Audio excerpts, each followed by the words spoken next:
The sun is rising at dawn on Holy Thursday over old Mellifont. The sun does the same as it did yesterday and the day before and the century before, and so does the dawn chorus. But the chorus of monks is long silent. The bells of Mellifont no longer ring. Holy Thursday, one remembers how the Lord gave humanity the holy sacrifice, the presence of his body and blood, and for centuries the dawn meant that holy sacrifice being offered over the planet. All the celebrations happened fasting, and therefore they were fairly early in the day, and the day was consecrated by prayer. Beginnings check and consequences follow. Grace, however, does return, even though Satan can have his way for a while. And the Lord put it on the heart of the Trappist brethren to bring back the light of Cito to this part, and new Mellifont was built nearby, taking initially stones from old Mellifont, marking them, and the idea was to reconstruct the church as it had been, but it wasn't completed. Years ago, I was at St. Michael's Abbey in Farnborough, and they had decided to have cast big bells and to have a tower built to hold them. And as they were being cast, I wrote these lines, thinking about the way that the bell sanctifies our time.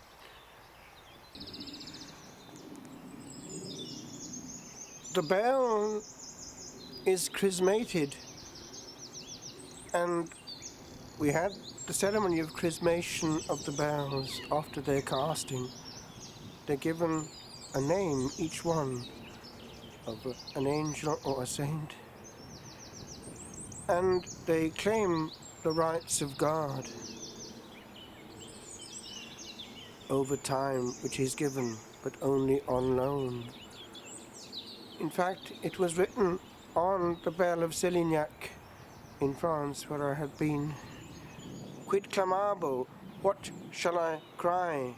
And the answer was also given, "Omnis caro fenum," all flesh is grass.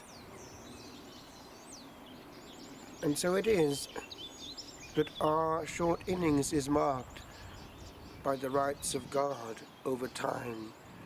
And if we do not give these rights to him, time is out of control and swallowed up in badly used and prepared eternity. And so I wrote these words as the very bells were being cast. A molten moment of eternity at this repeating hour. Herein is cast in lambent heat, whose cooled serenity will shape the frigid hours, slow trickling past these windows that look down upon a world oft called, recalled by brazen Wetsin sound from its own noisy clamour, ever whirled back forth, till hushed by rushed fate's bound. Oh, passing of a whimper, where in earth re-echoes her son's cry. Thou seemest all to all that hear thy pain or hoard thy mirth. Yet these new souls inanimate will call each dusk and dawn across a din too full. There is time yet, one gap from time to pull.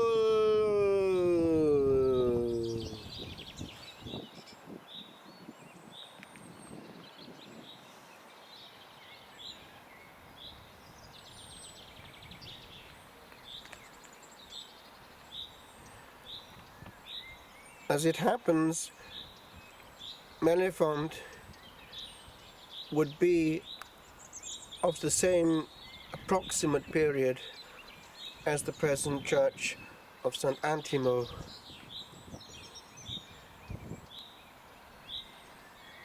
And a few years ago, I was deeply moved when I heard that the bells of Sant'Antimo also, where we had sung for years the chant of the ages, were to be silenced.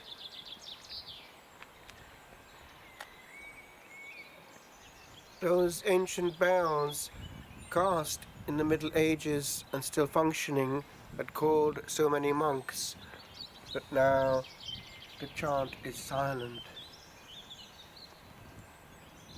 What a loss of grace and peace and encounter between heaven and earth, marked by time.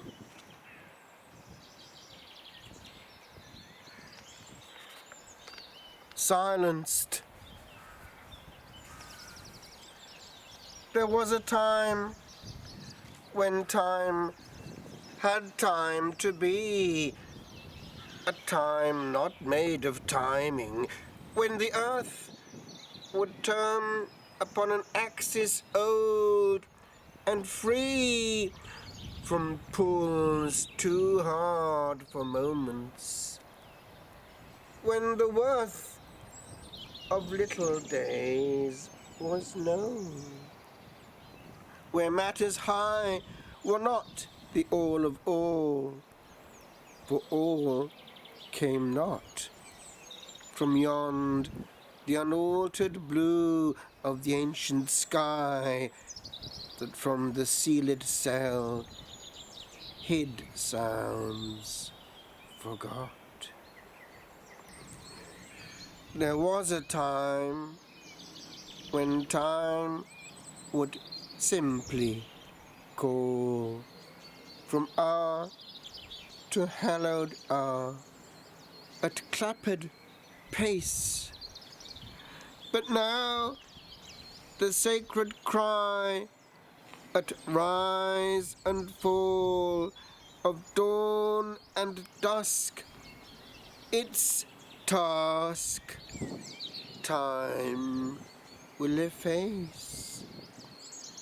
And none upon a corner of this globe for echoes of lost angels here will prone.